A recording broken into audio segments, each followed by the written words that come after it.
slide and get your lick back. And get your lick back. Get your lick back.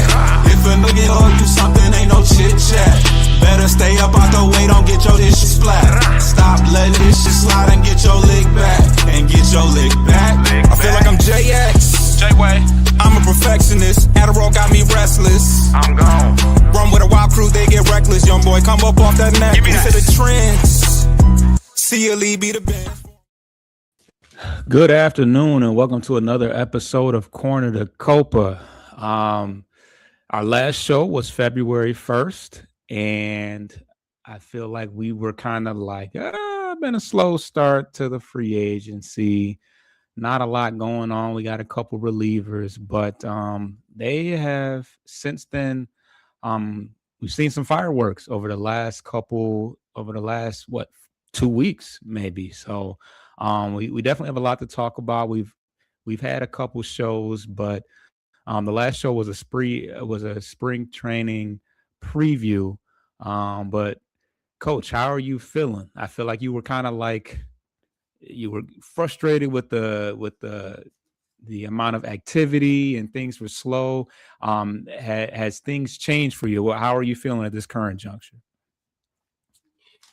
You know, as everyone reports now, and they're starting to get their feet wet down there in Lakeland, it's been, two names. Ironically, one name I think we were all kind of talking about last year and during the end of the, stretch run last year as well, in Verlander. So that was one interesting one, but I almost don't even know which one was more unexpected between him and Framber, just because once we got to the offseason, it seemed like the public opinion for Tiger fans, at least, almost flipped entirely on JB. Like, we don't want him. No, he's probably retired, this, that, and the other. But I tell you, man, the nostalgia of that alone was, in my core, going back to, 20 years ago when he was a rookie, basically, and leading the team to the World Series, and after years of futility, man, that was like a full circle moment, man. Like, forget 12 years ago when it was JB and Max and Annabelle. We know that all too well. But yeah, this pitching staff is suddenly, arguably amongst who you're talking to, top 2-3 in baseball for sure. But of course, that's with knowing that we won't have Olson and Job for the year, which would have been an insane depth. Honestly, that would have been the best depth by far out of baseball, hands down. We could eat an injury or two and still be fine, but lo and behold, we got the carryover from Joe, which we expected, but Olson being the bigger news. I think both signings then became necessary, not just luxury, but necessary to kind of counter the lack of, or really, I don't want to say lack, he didn't sign anyone on offense this year, so for bat. So that's the way he went. He went for pitching over offense, and I'm hoping that some of these guys that were, a little up and down last year and hurt can kind of elevate their game to offset some of that struggle we saw, and maybe not rely on having to go out and break the bank for someone at the deadline, but maybe just round out that offense.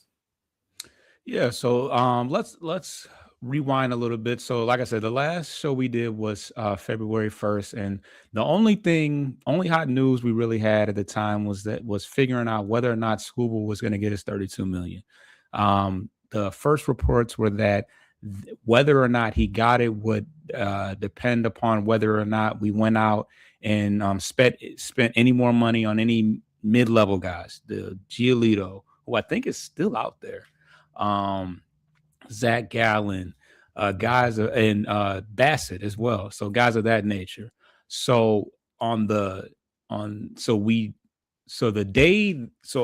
day that the arbitration meeting happened, we get an announcement saying that we signed Framber Valdez. Now I think I had jokingly thrown it out there as, hey, he's still out there, former Astro, played with A.J. Hinch. We kind of laughed it off. I couldn't genuinely say that it was a possibility, especially considering what he was going to be asking for and the fact that they were trying to hold on to, $12 million from Skubal. So how are we going to go out and spend a long-term deal on Framber? But like I said, on the eve of figuring out whether or not Skubal would be signed, we go out and break the bank. We spend, the AAV, as you can see, is $38 million, which is 18 this year. And then the $20 million signing bonus is deferred until 2030. And then he'll make 38 next year. And then after 2027, he'll actually be able to opt out. But ultimately, way more money than we thought we would be spending, especially if Skubal was going to get his 32. In the end, Skubal gets his 32, and then probably just a week ago, and you threw it out there. I can't remember if it was in the February first episode, but you said, "Hey, Job's out. We don't know what's going on with Olsen per se. We later find out what's happening with Olsen. You say, hey, why not a Verlander reunion?" I personally said, with the amount of money that we've been spending, Alex Cobb, $19 million or whatever it was, we can afford what Verlander's asking for. So it made me wonder, does he genuinely want to come back? If the money is right, why isn't it happening? You jokingly said, Kate Upton may not want to move back to Detroit for a year. Yeah. But what was your thought process immediately after the Justin Verlander signing became official? I know what my thoughts were, but where were you at when you thought of that? I mean, at first it was shock. I think for a lot of us that are of 30 and older that grew up in his rookie year or kind of came into the organization of winning times, I'll say, with him. But I think I was really wondering, and even the Framber, once the numbers and terms were a high level release, I was interested to see what it was. And I was okay. So Framber basically has an opt out. It's still kind of a 2-year deal. That's pretty much fit Harris's MO for guys that he has signed more than 1 year. It's really only been 2. Yeah. Sure, we get him for an extra third potentially. That's I think more of a safety net depending on what happens with the new CBA probably. But with the opt out though, still protects him kind of. So even if he does, he would earn basically 70 of that 115 from Detroit with that signing bonus. So it's 35 a year is not chump change at all. But the Verlander immediately upon signing, it was, wow, where was this 3 months ago? Like, to your point, we didn't know what Olsen was doing. Job's traction to rehab and recovery and getting back 100%. And I think we've kind of stumbled upon a little bit of a theme here from the front office. If there's a big problem injury-wise with the player, they just go quiet about it for weeks because in the formal press conference, I'm going to fast forward to the media day down there in Lakeland last week after the 2 signings. They gave him a day or 2 to get settled in and everything. And, Justin was very candid. He said, day 1 of free agency, I called Chris, I called AJ, and he called everyone and said, I want back. I did in not his hear, press conference I didn't hear in about Lakeland that. said, I want to come home. What do we need to do to make that work? So, and essentially Chris told him, said, we don't have the innings for you. Now, mind you, that's October, November, and Olsen re-injured or aggravated that shoulder that it was rehabbing in October. And they just didn't know what was going to happen until he had surgery practically right before spring training. And then within a few days, that's when they realized, yeah, it was way worse than they had anticipated, pretty much knocked him out for the year. So they're like, well, we've got the spot now, and he's still there, which, seeing the terms, he's only getting $2 million base with all that deferred money on the back end at the end of the decade. So that made the most logical sense that what JV said was true, because if it really was about the money, we would have seen 1 year 15, 1 year 18, you know what I mean? Or just loaded with incentives or some type of signing bonus deferred, a little bit different than the way they did it now. They just straight up deferred most of his salary for a low cap hit. But yeah, dude, it's just keep him healthy. That's all I care. Let's just, get through the season with them and get into the playoffs, and let's maybe hope here that, collectively we can see JV and the Tigers win a World Series for our own, nostalgia's sake. Yeah. I mean, Reese Olsen basically the reason why he didn't get surgery immediately is because he was attempting to, rehabilitate it. And once they realized that he wasn't going to be able to go, he knew that either way he was going to miss the entirety of the season, whether whether he had the surgery in October, November, or waited until March or whatever. But or not March, because he's already had the surgery. So but it's kind of crazy to think that I guess it's fortunate that he waited around so long, because it was essentially days before spring training and he still hadn't signed anywhere. So, he must have been hell bent on coming home, because I would assume he could have found another, suitor between now and, before the time that we called and said, "Hey, we need you now." I guess he could have sat put for a while. I guess he didn't. It could have been like a light, a diet retirement before. Because I just think that him waiting on Reese Olson to shut down it doesn't seem like it went literally like that. It seems like he just said, "Well, I'll just stay put," and it push comes to shove, I'll find a home somewhere. I'm Justin Verlander, so. But immediately I thought, for one, they could have easily just said, "Well, we'll just go with Anderson. We'll go with what's the young guy, Melton." They could have easily settled on that, or a Montero. But I think that them taking the initiative to go out and get a Justin Verlander lets me know how serious they are about winning this year. And it only makes sense and is a full circle that they make a heavy push at winning the World Series when you bring back a player to his caliber. And I think that me personally, I think that that the dynamic that he's going to have with Framber, who he played with, and with Skubal, I think it could be influential for the future, for even Skubal is concerned that, hey, they're obviously pretty serious about trying to win. They went out and got a guy that is good enough to be my predecessor. So to me, it eliminates some of the will they spend money, because they spent $85 million real quick. The 32 with Skubal, the 38 with Framber, obviously that's deferred. And then you spent 15 on Verlander, also deferred, but money that you still had to put down. Still had to put the money still is signed and delivered. Do you feel like this changes the outset as far as Ilitch opening up the wallet and just the direction that he wants to take the team?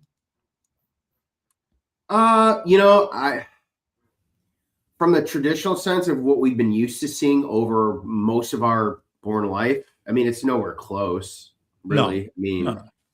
His dad spent way more than, even not even at the peak, but right before that when JV was a rookie, basically that 06, 07, 08 run with Pudge and Kenny Rogers and those guys, he spent, but it wasn't a ton compared to the 2012 through 2017 run when they were loaded, basically, the poor man's version of the 90s Wings pre, salary cap in the NHL. But as of right now, it's more than what he's done for sure. You could add up the last 2-3 years and add it together, and it's still 3-4x more than probably what he's spent collectively. But compared to the landscape of baseball, he hasn't really spent too much. If I would say yes, if Framber was like a 5-year deal, that would be a commitment to stabilizing the rotation in the event that. Would you have been more comfortable with him with Framber being like 32 years old? Would you have been comfortable with 5 years? 5 if he had the opt out after 3, but if we're not going to spend on bats, you're going to have to spend somewhere. And then we've given a lot of I almost want to call them like micro contracts, 1-2 year deals. Like Skubal, I don't really count as, it counts the payroll, but it's arbitration. They were going to pay it no matter what, whether they won or lost. So it would have been 19.5 versus 32. So that's kind of really moot at that point. But the Framber AV was by far the biggest surprise because we had noted how fairly cheap he had been, other than paying guys that are 30 and older on the pitching side, but which I feel like is a weird anomaly on everything that's going on. But I will say yes when he starts to lock in some of the core guys that are non-pitchers, your Dinglers, your Carpenters, your Riley Greens. Those are all coming up here in the next 2 years. And coming up next year, granted, the improbable lockout coming up probably. Torkelson too, because he's going to be up, I think, off of team control too. So they're going to have a lot of decisions that will help either prove that the spending with Framber and whatnot, those guys are valid, or if he continues the same, prove it kind of approach, 1 year prove it deal. So I think he's maybe 1 foot in. Yes, but no would be my summarization on that. Yeah, it may just be a tease, but that's why I erred on the side of caution when they said, well, if they lose the arbitration deal, don't expect them to spend any money. To go from that to spending $100 million, it's a little bit different of a report, which is why I was like, we'll see. But yeah. Let's get to the first break, and then we'll start talking about spring training.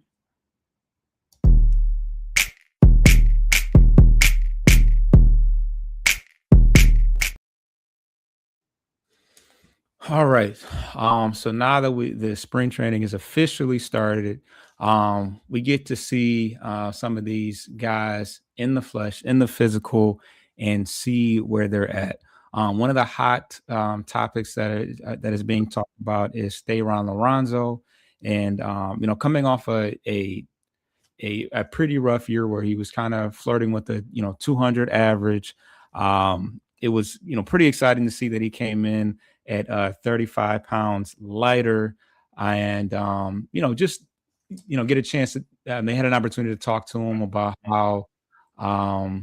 This was last year was his first taste of kind of struggling and, just really feeling the effects of, being, pretty much a full-time catcher and things of that nature. So, it was good to see that he took it upon himself. I mean, the catcher is a very physically demanding position.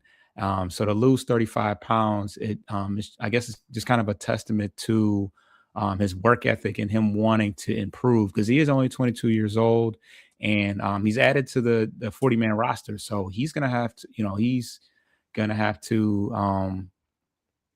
prove himself at this point.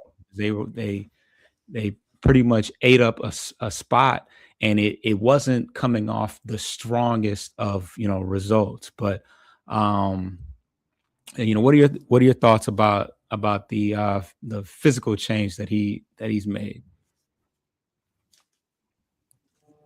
Yeah, I mean, there's probably a couple of different ways they were approaching that based on how they see him playing out position wise. Because as you've done a great job over the last year and a half, especially last year with some of these newer Rule 5 guys that popped up that were just like, we really cannot afford to let this potentially slip through for guys that have maybe been in the system for a while and just have not been able to crack the everyday, parent club lineup, whether they're lifers at AAA, which there generally usually are a lot in minor league baseball, guys that we know, like our own, probably the most legendary one of all, Mike Hess, who's now the manager down there in Toledo, he played less than probably under 75 games in the major league level, but he played like 8-9 years in Toledo. But no, I think that's and frankly, it helped run out their farm system too. So you kind of trim some I don't want to say trim fat, but you kind of drop some guys that haven't really panned out or shown much promise for these guys that all of a sudden, kind of came out of nowhere that were in your back pocket and were on the radar. Now, at least, if they don't somehow crack it, they're another potential trade chip in a deal, whether it's the trade deadline or the soft season, to help make them better. Because, we do know, as you've done a very good job pointing out, they all play the same kind of catcher first DH spot, and we're kind of log jammed on that. So he may force a decision by front office, be like, yo, if he stays hot, we may have to do something. We can't keep him down there and probably Double-A, where I'm assuming he's there. They'll start most likely between Lorenzo and Briseño. But there were some other positions of note too that I know we're going to touch on here that are intriguing to say the least. But I think too, this could be, even though he's got more team control, to your point about those two guys, Rogers could be bumped out earlier than we thought before his end of his team control expires. So yeah, they're in a good spot in that regard. So it's a good problem to be in, where if you've got, one stud catcher right now, a team-friendly guy with Rogers, and potentially two other guys behind him. Yep. And speaking of catchers, we finally got some reports from Scott Harris about his thoughts on Eduardo Valencia, who's somebody that we saw the statistics, but he was kind of a mystery as far as who he was and why he's kind of been, why he hasn't really been talked about. But Scott Harris did acknowledge that he's raked all the way through the system. He's dealt with injuries over the last, I think he's had Tommy John surgery, but he's been with the system since 2018, I believe. He was an international signing.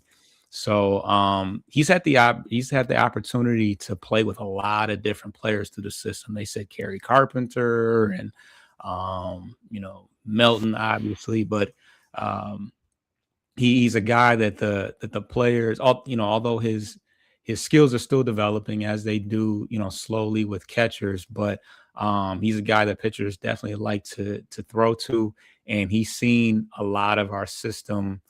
He's seen a lot of our system. You play catcher, from 2018 on to now. You've seen some things. So he's got a lot more experience than people might think. But yeah, Scott Harris definitely acknowledged that he's been raking, and I've seen some bold, as far as some hot takes, as that he'll be the DH moving forward pretty soon. And I think you said also that you've been seeing some reports. Who were the players that you had said, who people had said they want to see called up in the near future? Was it Lorenzo was one of them? Oh yeah, it was almost either between Briseño or Lorenzo, just for the DH spot. And I think the weird projection from one of these websites or whatever was that they would basically be promoted to hit against left-handers kind of full-time, but being a part-time DH in that aspect. And I got to think, I'm like, well, you kind of log jammed already between, Torque, if he doesn't play first, he's going to be in the lineup hitting. So that means he's DHing. End of the day, his carry's out in the field, he's DHing. So I kind of don't really know where those enough or amount of those at-bats would come at the DH spot for either of those guys, barring injury, of course. Yeah. I think it's a little soon as far as Briseño and Lorenzo are concerned. And then there's a few other guys that are kind of in the way of that. But and we talked about it online. I think everybody gets eager to see something new, especially when there is a deficit in the hitting department. As of right now, I think your DH, lefty specialist is Jahmai Jones, unless he falls off. But we'll see about that. And that'd be crazy to bench Torque for when a lefty's on the mound. Like, that would be absolutely wild. That would be almost a vote of no confidence. Because he'll sit sometimes against righties here and there, but lefties, there should be no reason he should be sitting against lefties. And if you are for one of those two guys, there's something else going on. I would just, generalize it like that. Yeah. I mean, Lorenzo is a switch hitter. So I can kind of see that, but Briseño's lefty. I don't know what his splits are against lefties, but I think that's down the road. I think Briseño's has a better chance of overtaking Jake Rogers at the catching position before dethroning Torkelson. Because Torkelson pretty much plays every single day. barring, a super slump where they just want to give him a day off. So, yeah, because he displaced Colt back off of first into a utility role, that he was so comfortable in that, first base slot. But something interesting that I saw was Riley Green kind of speaking about his hitting approach. And he basically just said that he's hoping to, let me see if I can pull it up here. Basically said he's swinging for the fences every time. Let's see here. It's right here. So he said, new approach. If you have 2 strikes with a runner on second, maybe not try to hit a homer 5,000 feet. Let's maybe choke up. He said it showed last season that I was trying to hit a homer every single time. So obviously when it first came about and we were talking about, and he brought up, and somebody brought up the strikeouts, his initial response was, no one cares about strikeouts. He since then, after a full offseason, and we talked about it, we said, let's see where his mind is at after a long, because the dog days of summer, a long 162 game season, not only are you physically tired, but you're also mentally tired. So maybe at that time he was just kind of tired, it was getting to him. So after getting an opportunity to think about it and really take some reflection, he admitted, hey, I was trying to hit a home run every time. I was swinging for the fences. Maybe I should choke up a little bit, shorten the swing, and see how that affects his approach. So do you get any confidence or do you at least appreciate the fact that he's verbally, we'll see how it translates on the field, but do you feel better about this response over the last? I mean, that's the same life advice, or not life advice, skill advice you get from middle school, high school, all the way through coaching levels in baseball. With 2 strikes, you choke up, you move up a little bit in the box so you can cover more potentially, and you just try and make contact. We'll see. I mean, that's going to be such a hard thing to track. That I'm going to leave that for some of the other online social media guys that do spend more time breaking down video, that have that kind of time to see, after 90 days or whatever, if that's the case. But you like you said, you got to put that application into practice, and we'll see. I'm sure, but it's a wait and see kind of deal. So, and again, there's gonna be other factors into it. If they start pitching him differently and he's still striking out at a good rate or a high rate, it could be other factors. Maybe they've kind of figured him out a little bit more, or spots to avoid in key counts where he did crush balls for extra base hits and run production last year. So there's some factors in there that go into that. But if we see him physically choking up on the bat on a regular occasion with 2 strikes, with or without runners on, and doing things a little bit differently than he would in any other non-2 strike count, then yeah, I would say that he did put that into practice, spring training heading the season. But we'll see. I would just like to see some more contact and a little more patience. If he goes deeper into at bats and he's still striking out, then at least you can tell tangibly there that effort is there. It's just not, the outcome isn't there. So, yeah, and we can't forget that this guy was a Silver Slugger last year, so he didn't have too shabby of a season, but yeah, we can see some improvements in the way of a better approach with 2 strikes, and certainly being able to convert with runners on, that's always important, especially from the middle of your lineup. So yeah, it's important. All right. Outside of that, it appears to be all but certain that Colt Keith will be the everyday third baseman as of now. It looks like they have McGonigal taking some reps all over the infield, but focusing on that same hot corner position. But it would not be a spring training in Detroit if somebody didn't move to a different position. And the popular name right now is Jace Young, moving over to first base. Of course, he was originally a second baseman. And then once Cole Keith was, which is ironic in itself, because it was caused due to Cole Keith. Now Cole Keith isn't at second because of Gleyber Torres. He was, Young was moved over to third base, and now will be taking a lot of reps at first base. Last year that was Colt and Justin Henry Malloy, but now it is Young. I have my theories as to why this is happening, but what are your thoughts as to why Young is taking reps at first?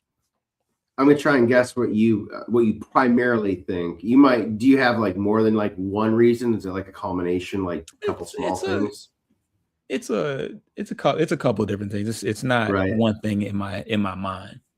I'm gonna summarize it. I'm gonna try and guess and summarize it. I think they're doing this with the intent, not with the intent, but it was almost like a protection in the event that Torkelson does go down, either due to injury or he ends up not re-signing when his team control is over, and they have a legitimate potentially first baseman to replace him. Then they're not just left scrambling. Otherwise, if they didn't, per se, in theory, you now have no backup traditional first baseman legitimately behind him, and you still don't have an everyday third baseman. That's a problem on your corner infield if you don't have an established player or even identified in your 40-man for either of those two spots for a playoff team last 2 years. That's a pretty big gap to have. Yeah. So you definitely touched on a few different things. For one, I think that they still have they still see some value in him, and he was a first round draft pick, and he's played with the Tigers for parts of 2 different seasons. Now we've talked about it throughout the summer. He's kind of getting pushed out of that third base position by your Max Andersons, your McGonagals, your Cole Keith is probably going to be, for all intents and purposes, for right now, the everyday third baseman. So they're looking for other opportunities to give him reps. We know that Eduardo Valencia, Briseño, Lorenzo, these guys are on the the young end, working their way up in by way of first base. But once you get past Torkelson, there's really not a lot of right now guys. Like initially that was Cole Keith, of course, but he's transitioning to third. Malloy is no longer here, so your traditional backup first baseman, if Keith is your everyday third baseman, you really don't have one. So yeah, it only makes sense that if you're trying to find opportunities to get Young, in the game throughout the spring training, stuff like that, it only makes sense to move him over to first, because we don't have if Torque goes down tomorrow, Briseño is not even on the 40-man roster. You really only have Lorenzo and Valencia, and they're probably not, they're probably not comfortable with that as of now. If Young hasn't hit great, but he has played. He played the playoff run in 2024, and then he played off and on last year. So he at least has experience at the major league level. So this is the last stop. I still think this is the last stop for Young, because there is a lot of competition at third base. But I think that's where you're going to see him play a lot, because Torkelson's the everyday first baseman out the gate, so you're not going to see him for innings upon innings in spring training. You're going to see a lot of other guys. So I think you're going to see a lot of Young at this point. So it also will boost. Correct me if I'm wrong, for Young, wasn't he a positive plus defender at third base, graded originally? Like a plus defender, I thought. Yeah, I think he was around like outs above average. Yeah, right. Yeah, outs above average, maybe 0 or 1. He wasn't I don't think he was a negative at third base. Then that does make sense too, though, because really lacked in some general infielding. So I thought for a moment, didn't mean to cut you off, I thought he was a fairly decent defender. Yeah. And I think that is also a minor underlying aspect to trying him out at first and maybe hitting, lightning in a bottle. Yeah. Whoops, I was trying to pull it up.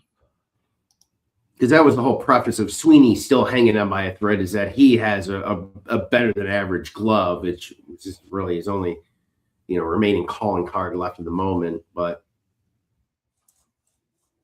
yeah. So this was his number. This obviously is in limited experience, but third base, 1 out above average. So so not bad considering this was only his second full second partial season at a brand new position. He's been a second baseman his entire career. So I think the transition shouldn't be too difficult. He's not the most fleet of foot, so he kind of fits. He certainly fits the build and athleticism of a first baseman. 6 foot, 225. Or is that 205? Yeah, 205. So pretty solid guy. But if you can hold your own at third base, then you should be decent at first base. But it was never the defense was never the problem for him. As you know, it's always been the bat. You can't hit 106. You can't. Your OPS, your on base. It doesn't have your on base. It just has the OPS. It's 342, and you see the majority of that comes from walks. The walk rate is off the charts, but I just throw you strikes if you're not gonna hit. So, oh no, it does have the on base. The on base is 315. Yeah. Not bad, but as you can see, vast majority of it is via walk. So me personally, he is, at the top of my list of guys that I'm paying attention to, because they're continuing to emphasize, he's still on the 40 man. They're continuing to move him around and try to give him every opportunity to play. So to this day, and once again, you're a corner infielder, got to hit for power. He does not have a home run at the major league level. He's never struggled to hit home runs at the minor league level, but we know that the gap has never been as big between AAA and the major leagues, and he is a poster child for that. So, Other than that, any other headlines that you have seen thus far from spring training? It's still early. We haven't. By the next time we do a show, we'll have some games under our belt to be able to speak on, because we can look at batting practice and bullpen, sets all we want, but until we get in front of, the other team, there's only so much to talk about. Yeah, it'll be interesting too, because I think the first Tigers spring training exhibition game is the 21st, at least against a major league team. I know a lot of these teams this week will, now that they're all down there in full, not just pitchers, catchers, everyone's down there. You'll see some teams play some local colleges and some true exhibition games. It's how we got to see Ben Verlander hit a home run off his brother the one year, JV, which will never. He posted that the day after he signed back with Detroit. He goes, this lives rent free forever. But you got the World Baseball Classic coming up too. So Tarek Skubal and some other key players and other teams are going to spend maybe a week, if that, at spring training, and then they're going to different areas of the country or internationally to prepare for, the first round of pool play for WBC. But Skubal is going to do Skubal things, so that's not really a highlight for spring training. It's just like, okay, what's he working on? But it's going to be the focus on the guys that you just mentioned. And the others that were given spring training invites, Max Anderson, Max Clark, McGonigal. It's really going to be interesting, because if they're going to spend on pitching, then the way that they would counter, if they're going to be a true like micro mid payroll kind of team market wise, and Young pans out, like a nice lefty righty combo with Torkelson, and they give, let's just say they give Tork a 2-3 year extension at the end of his team control, his rookie deal, and it ends up being a value play. Well, you got him and Young making, his rookie deal. And you still have Colt, who's at $6 million a year or whatever it was, 5 for 6 years, 6 for 5 for the next 2 years. Now you can go pay Carey, Riley. You've got that money that you would have had to pay your corner infield, but that's also something that's going to pan out. So that's kind of think the long-term 2-3 year plan that they're kind of hoping that it kind of comes out to. But yeah, I think those guys, and obviously the ones that have been talked about to death since middle of last year on their run. But I think one that's really going to be key, because some people kind of already have seen his name get thrown in mock trades. This guy we just drafted the other year and had a hot start for. He absolutely had a horrific shoulder injury diving back into first base, and Bryce Renier. I think he is going to come back with a vengeance this year, and he's going to put himself back up on that prospect map, top 100 by the end of the year. That's just my opinion, because all the focus is going to be on the other guys that we've mentioned, and nationally too, not even just us, but Baseball America and other guys that haven't ranked. So I'm interested to see Renier, because he seems to be the only true shortstop that they have per se. But yeah, I think Renier will be an interesting piece. Yeah, McGonigal's kind of a fringe guy, but yeah, because they're going to say he might be second base, which kind of makes sense. You're going to anticipate Gleyber not coming back. You're certainly not going to pay him $20 million again after this year. But then if Colt does stay at third, then that opens second to move that max over. So now you've got first, second, and third pretty much locked up. Whereas this year right now, third and first are fairly open. To your point, Colt will play most of third. Zach, I'm sure, will get a decent amount. And I would expect to see Javi there a little bit too, if he's not needed in center field as much this year. Yep, and he's already been taking reps out in center field. That was something that I saw. So they definitely plan to use him more than likely against lefties when Parker needs a day off. But to your point about Bryce Renier, I also saw somebody kind of like, can we get some type of, he hasn't been pictured yet, or he's not a big social media guy, so everybody is kind of curious as to how he's recovered from that. But yeah, he was certainly a highly touted shortstop, and he's still ranked pretty high amongst people that obviously aren't considering last year, because he didn't play very much of last year. But lastly, the World Baseball Classic. We have a lot of representatives. I think Riley Green, I don't know if he turned down Puerto Rico. I don't know. He wasn't selected. He wasn't selected for Puerto Rico, and then he was up for discussion, but they ended up going with Roman Anthony. But we also have Jahmai Jones, I think, is representing Korea. I think his mom is Korean. We have Hyu Lee, who's representing Taiwan. So those are some of the guys that you don't think of off the bat. But they are representing their respective countries. And then, of course, Skubal. Who else? Is there anybody else besides Skubal, Jones, and Lee that you can think of? Well, there is one that's a commenter, but he's banned this year because of his failed marijuana test. Right. Yeah, never mind. Yeah, that's why I didn't think of Javi, because Javi is not. He would have been for sure, just locker room only. He would have been out there just sipping beers like Castellanos after getting pulled for defensive replacement. They're a little more. WBC is kind of a little more like the Olympics, or an international, like a true international committee tournament. They kind of obviously they don't really are too kind to those types of things. So yeah, but frankly, that's fine.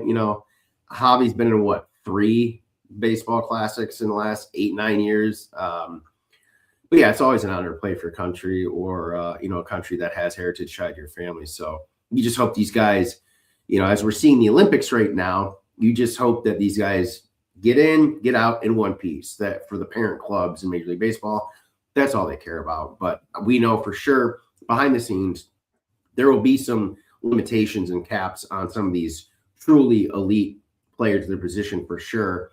And I would expect Skubal, given the fact that he doesn't have a long-term deal, is probably going to be also in that same boat in terms of imposed restrictions by Chris Ilitch. And you know what? I think Kenley Jansen is playing. Oh, the Netherlands, which is because they're a Curacao is a territory, whatever the terminology is, but yeah, so he'll be representing Curacao. Let's get to the last break, and then we're gonna touch on some things that are going on around the league.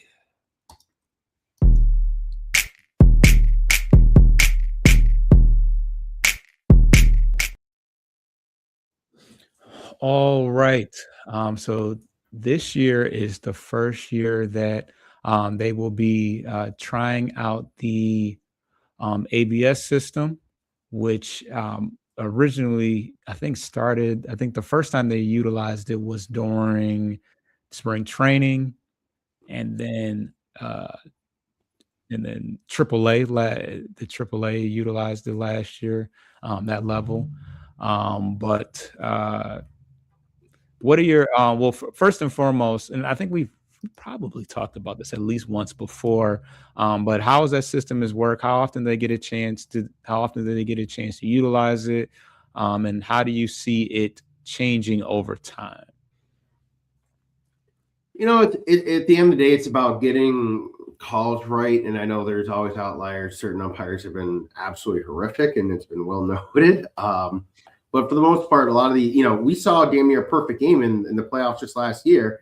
And in the World Series before last, we did see a perfect game called. All balls and strikes that were called were true to those original calls. So it will only help the accuracy of that. And considering how fast that turnaround is, you're talking under 10 seconds. It's almost no wait time for that thing to process, put the image up, and render its final decision on the appeal. But there was the quote from Chris Sale, who said he's not challenging anything. He goes, that's their job. I'm a pitcher. If my catcher is really, hot and bothered by something, he's got the autonomy to do it himself. But I'm never going to challenge personally, just because me and every pitcher's mind, we think every call is our call. So that would put me in a bad spot if I'm constantly having to challenge and losing. Then it defeats the purpose. But yeah, it'll be the minor leagues have been using it over the last couple of years, kind of growing between low level, AA, and then growing all the way through AAA for working out all the bugs, making any changes and things like they need to in that regard. But in terms of structure and how it's going to be used for this year, each team, I think it's going to get one. I think it's one per inning. From a pitching standpoint, defensively, I think the same goes for offense. You get one, and if you win it, I'm not sure if you keep it for that inning. I would imagine you do, but they don't carry over. Like first inning to ninth, you don't get all of a sudden, all 9 to then use in the 9th inning. But if you go to extras, you do get one per inning every inning. So regardless of how many you have, you still only get one. So I think that'll be good for the game in terms of accuracy and getting calls right. And honestly, it'll help umpires and batters and catchers. If they thought something was one way and someone said, nah, I don't think it was, and it was the opposite, it retrains the brain and your hand-eye coordination to seeing a little bit more true balls and strike calls. Yeah, and it should eliminate a lot of the, arguing and complaining because, who are you going to argue with? You can't argue with the umps anymore. It'll certainly single out folks that, tend to miss more calls, but ultimately, if the right call is made, you can't dispute with anybody outside of the system itself. Now, you think the system is flawed and there's some issues there, that's a whole nother level of politics. But yeah, ultimately, we want it's to a point now. It's to a point nowadays where we're now trained to be like, well, just review it and call, So yeah, if they're getting the calls right, that can't hurt the game. That's for sure. But as we, free agency and all the trades and stuff like that, dwindles down because we're now in we're now in spring training. It's time to kind of reflect on, the highs and lows and surprises of free agency and trades. Let's pull up the tracking here. Was there anything? Well, we can start with free agency wise. Um, is there any free agency acquisitions that jumped out at you specifically that you can think of? I think in terms of free agency, it wasn't the player; it was the team that he ended up signing with. Considering the original team that outside of his at the time, the team that he ran in with the playoffs, I'll just say Bo Bichette was mine in terms of free. And that's not counting Fromber. I'm saying that without anything related to Detroit externally. So because he was linked to Detroit hot and heavy, and it looked like a good fit. It really did. I do wish that was the one offensive piece out of all of them that we were able to get. But and then the Phillies almost had a deal locked up, and then all of a sudden the Mets swooped in out of nowhere and got him for pretty good terms. And so I think him going to the Mets after the Phillies had him pretty much locked up to play to sign with them was big for me. Obviously Fromber probably being the other one internally. Yeah, for me, I mean, free agency wise, nothing. You hear a lot of reports. You never know, what the validity is. But Baltimore certainly was pretty active this past, was pretty active this past year. I mean, this past off season. So them going out and getting Pete Alonso was kind of an eye opener. They also went out and got another bat. Them trading for what's the Ward, whatever his name is, the corner outfielder. But yeah, that was Alonso was a pretty big splash, 5-year deal, and pulling him away from New York. So in that sense, it's also New York related. But yeah, I think that was a pretty big one, and it's going to make for a very rough, the AL East is going to be very competitive. Toronto obviously went to the World Series last year. The Yankees are always going to be in the mix. They pretty much are bringing back the same exact team, but Boston was pretty active as well. So yeah, it seems like Tampa is the clear last place team, but I feel like it's going to be a battle at the top of the AL East. Troy in the building, big season upcoming, he says. I agree. Trade wise, anything you can think of trade wise that jumped out at you? I mean, there was a lot of rumors. We knew that the Brewers were likely going to trade Diaz.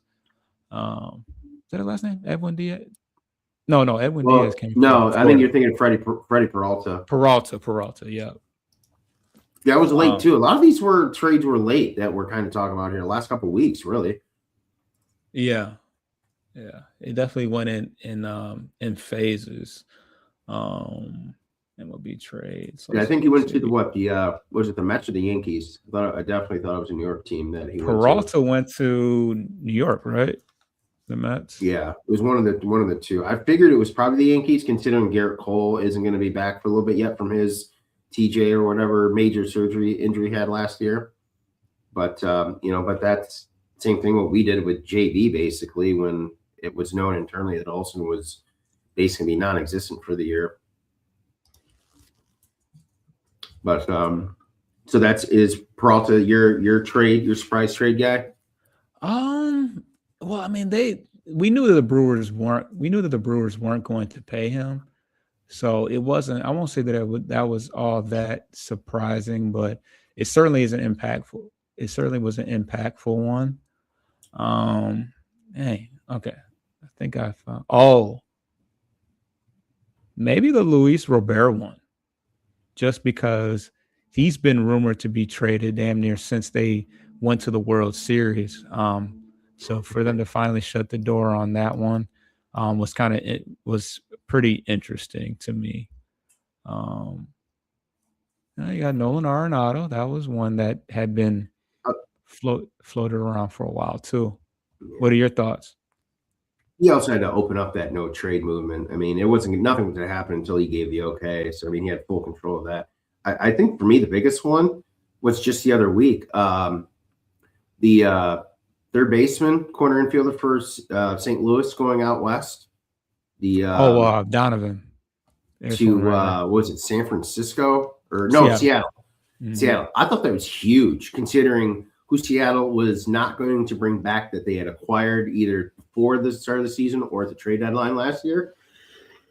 Mostly being Eugenio Suarez, but because you look at the rotation, it's good.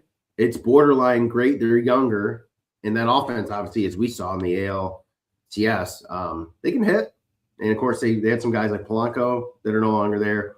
So I think that trade was needed to almost kind of keep them kind of similar to what they were last year. I don't think they'll be better. Cal's certainly going to have a year of regression. He ain't going to hit like that 2 years in a row. If he does, well, then I guess he's just the Scooble of catchers for 2 years straight. Yeah. No, that was one of the last topics that we talked about, was how they're already in the power rankings as a number 3 team. And I was like, well, no Suarez, no Polanco, how are they going to, unless they bring Suarez back? Because at the time Suarez was still out there. I was like, how do you, I was trying to figure out how they could be, looked at as that impactful. And, of course, you talked about the pitching staff, which is a very strong pitching staff. And then I think 2 days later, because we did the show on the 1st, and as you can see, the 3rd was when the trade went through. They go out and get Brendan Donovan, who is a guy that he's a super utility guy. I think he'll certainly play 3rd, because they went and traded Ben Williamson, who at the time was their everyday 3rd baseman. Well, he was their everyday 3rd baseman before Suarez got there. But now with him gone and Suarez gone, that's a wide open spot for Donovan to play. So that kind of rounds out and solidifies their lineup offensively and defensively. So I think that was definitely a good one. But yeah, how I think our first game is Friday? This weekend. Yeah, Friday 21st. They play the Yankees. Did Robert play was he on the Sox team when they went to the World Series? He's been around for a while. I mean, if anything, did I make that up? He was more famous for the kerfuffle with what's his face, Rougned Odor in the that fight. I think he was a part of that. Robert? Let me pull him up. Hold on. When's the last time the White Sox went to the World Series? Yeah, I know he wasn't involved directly when that happened, but he was definitely. I thought he was on that team. Oh my God, a while ago. So he originally signed with them in 2017. So. What am I thinking of? Okay, so they didn't go to the World Series. Unless you're thinking of the Cubs World Series, Chicago would have been 2016, 17 with Javi and them. Right. Yeah, he's like, when did Robert go? I saw that too. But a Cubs it feels fan. like he's been there forever, because he's been talked about for the last 3 years about getting shipped out, basically. So, yeah. It makes sense. No, he's felt like he's been there longer than he was. You're all right. You're good. What's the best team that he played for them? They've been to he's played in the playoffs. Just right? Chicago. Just Chicago. He's only ever played for Chicago, at least in the major leagues. He signed 9 years ago, so he's only ever played for the White Sox. Okay. No, I don't. But do you have any predictions in terms of where the Tigers will finish, or how you see the AL shaping out between the 3 divisions? You gotta take a look at your crystal ball for us and let us know what you're thinking after 162 games. No, I mean, I think that the addition to obviously Cleveland won the division last year. So essentially it still kind of runs through them. But I think the addition of Valdez pretty much solidifies us winning the division. barring something, ridiculous happening, offensively with, regression from Riley Green and Carpenter. And I don't really see that. I see the team being a lot deeper all around. You got rid of a couple guys that, I think you got rid of a couple guys that were kind of weighing us down. And a lot of our core guys are still in the primes of their career. So yeah, the pitching is going to be extreme. I think the pitching is going to be strong. There should be more run support to help them out as well. But as far as Framber Valdez, I think that he although he is 32, I think that that what he does is going to play very well. He's been consistent. He's been pretty much in the double digits / teens win wise over the last couple of years. He's going to get a ton of, ground balls. It's hard. The hard contact has been kind of high as of late, but when you're keeping it on the ground, it can only hurt you so much. I looked at the Astro Stadium in comparison to Comerica. Now, surprisingly, the Houston's park is not a super hitter friendly park. The one thing that it did that you could see a pretty big disparity is in the home run department. And I'm sure that has something to do with the fact the warm weather and how it travels through the atmosphere and all that. So I think that is going to, although he keeps it on the ground for the most part anyways, the balls that do get in the air aren't going to travel in the same way as they did in the warm Houston air. So I think that's only going to help him. I think the only thing that's going to hold him back is if his infield can't, if his infield isn't as good defensively, that could hurt him in a way. So yeah, I expect Framber to continue the same progression that he's been on. Skubal is Skubal, and it's going to take a ton of pressure off Mize. Mize, you got Verlander there. Verlander's seen and done it all. He's very familiar with Detroit. He's very familiar with pitching in big games. So it takes a ton of pressure off a guy like Mize, who was an all-star last year, had the most wins on the team last year. And then you got Flaherty. Don't know, you don't know what you're going to get with him. He's 2 years removed from a pretty strong season, but he's a workhorse. He pitched he took the ball on every outing that was asked of him and beyond into the playoffs. So not a bad fifth starter. If he can get anywhere near close to where he was in 2024, when he was traded to LA, that's going to be a damn good number 5. And then you got Melton, Montero, and Anderson, who could be number 6 guys or long relief. So hopefully the pitchers don't have to carry, don't have to carry too much. But we certainly have a nice resume of pitchers that have all-stars and MVPs. And I think Verlander was MVP one year of he was year last year won Cy Young with us. He was also MVP that year, which was a year. It was a year or two before Miggy won the Triple Crown MVP. So we had 2 MVPs within a few years of each other. Yeah, which is crazy to think of it. This was all in Detroit, but yeah, I think looking at them heartstrings. Right. So yeah, the Guardians. The Guardians are the Guardians. They're always going to be in the mix, but they haven't done anything that would make me think that barring, even last year, had we not crumbled the way we did last year, they wouldn't even be a topic of conversation. So I think that we've done considerably more than everybody else in the division. The White Sox were probably the most active early on up until the very end, and then the Royals, they made a couple moves, but I think the Tigers, the objective 100% is to win a division and beyond at this point. Yeah. In a long answer. Where do you see them finishing in the American League if you were to project that 162 game season with the other 2 wild cards and the division winners? Where do you see them finishing in comparison? at the end of the year heading into the playoffs. Obviously, if we're all in agreement, I think most of America is in agreement. Detroit went from a short favorite to a solid favorite. I wouldn't say runaway, but almost as close as you can get.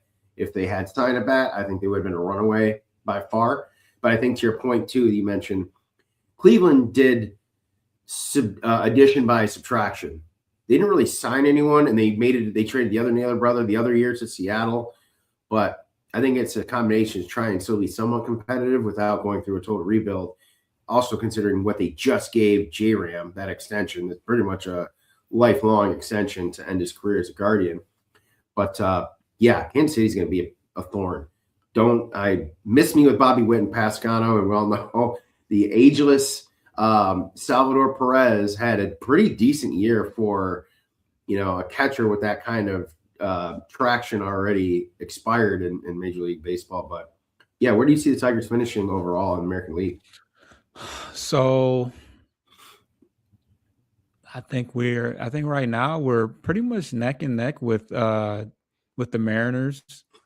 They're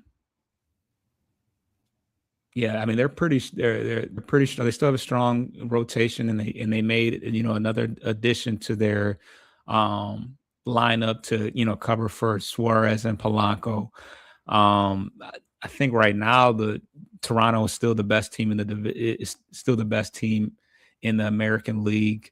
But I put us ahead of New York right now. I put us ahead of Boston right now. I think they made a lot of moves to address their pitching staff, but we'll see how the young guys like Roman Anthony and some of these other guys do. But they did get rid of Devers and ultimately didn't make the playoffs kind of because of that. So the other you got Toronto, New York, Boston, and then Baltimore. I give us the edge pitching wise at this point. They're gonna be able to hit the ball. They got Alonso. They got some what's his name, Holiday, and I expect not Mayo. What's this guy? Gunnar Henderson. Adley too. Yeah, I expect some of those guys to have a turnaround season, but I don't think they have the pitching depth that we have at this point. So I think our biggest competition is probably Toronto and Seattle right now. It's like you read my mind. New York. New York is New York. They're still they didn't make any adjustments this year. They just brought back Bellinger, and I think they brought what a nice security blanket. Not bad. Not a bad guy to bring back, but they certainly didn't add on to what was what they lacked because Toronto had their number last year ultimately. So they didn't do Toronto made some moves obviously. They went out and got Dylan Cease, and they got the guy from Japan. So they continue to build upon what they had going on, and New York kind of stayed put. So the big additions this year in the American League has been us with Jansen and Valdez, and re-upping with Finnegan. So I think that we're kind of in the driver's seat right now. Yeah, I'm right there with you. I had my division. I had them in order. Seattle 1, us 2, and I only have Seattle 1 because of the benefit of, as you alluded to, the AL East is just going to beat the living crap out of each other unless something weird happens. I don't expect one or even two teams to really dominate that division. And heaven forbid if Tampa decides to, be a pain in their side and be a 75-win team in a division that might have potentially 3 legitimate playoff teams. And if Baltimore somehow catches fire, holy crap, you know what I mean? But Seattle 1, us 2, Toronto 3 because of the same reason. And then 2 of the wild cards being New York and Boston. Now I will say if the Yankees don't hit well, I think they fall out entirely because their pitching staff is still a little banged up. And, Yankee Stadium is not pitcher friendly in any way, shape, or form. So without good pitching or not without good hitting, they can't really take advantage of their own home ballpark. But That's still to be seen. So I got the Yankees, Red Sox, and the Rangers as the last wild card. I thought about Baltimore, and frankly, odds-on wise, Detroit is the 6th favorite AL team right now, which would be the last out of all potential eligible playoff teams, with Baltimore just ahead of us, and us being the divisional winner. So, but I think we'll end up dominating the division like we did last year. The White Sox will be a little bit better. You had a couple guys that kind of were a pain in our ass. We just have to take care of Kansas City. I expect Minnesota to decline, and I really expect Cleveland to decline. So from that standpoint, outside of the division, just be above 500 against the rest of the league. If you take care and you win 67, 70% of your division games or better, and you're 500 plus outside, that's really the baseline for it. So at that point, it's what they do at the deadline and their pitching staff. And you just made a great point too. It's not just a rotation; their bullpen much better heading into this year game one than last year game one, with Jansen, Vest, and obviously Finnegan coming back, and still lurking there in Toledo, working things out after his collapse last year, is Bo Brisky. So I was just about to say, I saw that he took his first, he took the mound for the first time since July against Live Hitting. So, if he was, 2 years ago, he was a pretty important high leverage guy amongst the levels of like the Vests and Foley and guys of that nature. So if he can, and he's got a very live arm, so I'll be curious to see if he, gets back to those upper, 90 speeds. But yeah, it'll be nice to have him back, in the mix of things as well. So, yeah, next time we record, we will have some actual results from a real life game. So I'm pretty pumped about that. But anything in particular that you're looking forward to before we get up out of here? I want to see Carey get more consistent at bats against lefties before we start just going back in the same old platoon thing. We got to see what he's capable of. I mean, it's just a small sample size. And down the stretch last year, we noted, I think in the last show, he did produce. Mm-hmm. So there's some recent history in limited fashion that says he can do it. So I'd like to see him at least start that way. And I think you could almost go the opposite with Parker, to your point about platooning with Javi against lefties. Parker just needs to just clear the mental block and just be like, okay, focus on the simple things, which is what he's really good at.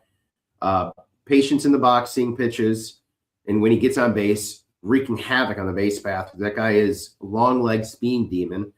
And then 2 would be the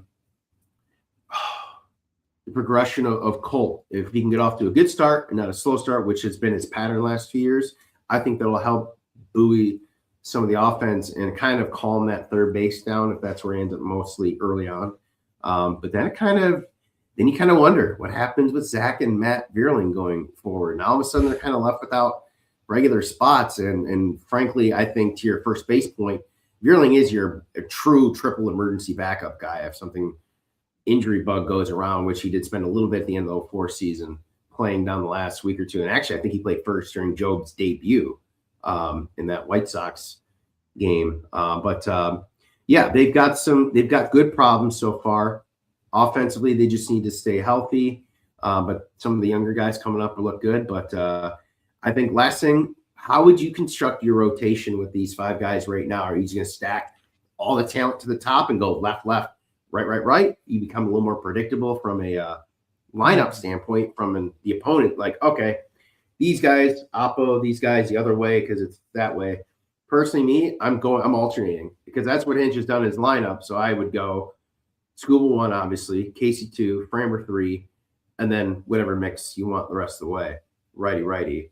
So it's keeping them off balance back and forth. It's interesting because so rarely do you get 2 lefties of Skubal and Valdez's caliber in one rotation. I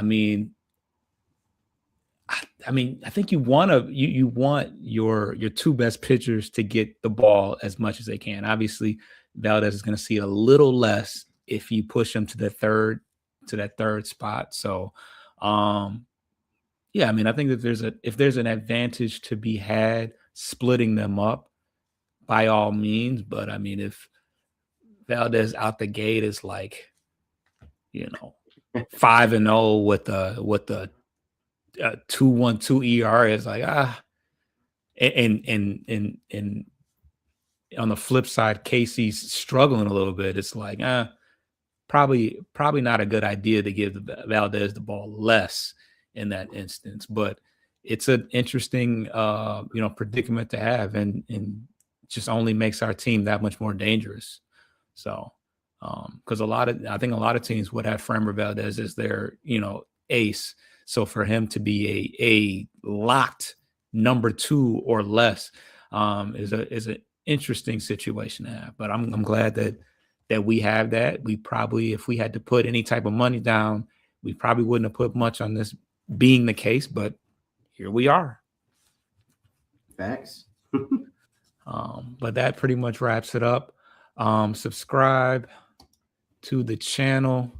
We're simulcasting on Bleachers to Speakers as well as on Corner to Copa. And once spring training starts, you'll probably get a lot more shorts in between with any updates as far as top performances.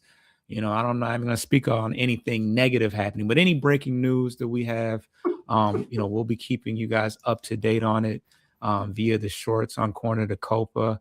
And we will be back real soon with another episode. Let's get up out of here. It's warming up in the D, baby. Peace. It is warming up. 50 degrees. What was it, 50 degrees today? 50. All right, we got it. Get your lick back. If a nigga gon' do something, ain't no chit chat. Better stay up out the way, don't get your shit splat. Stop letting this shit slide and get your lick back. And get your lick back.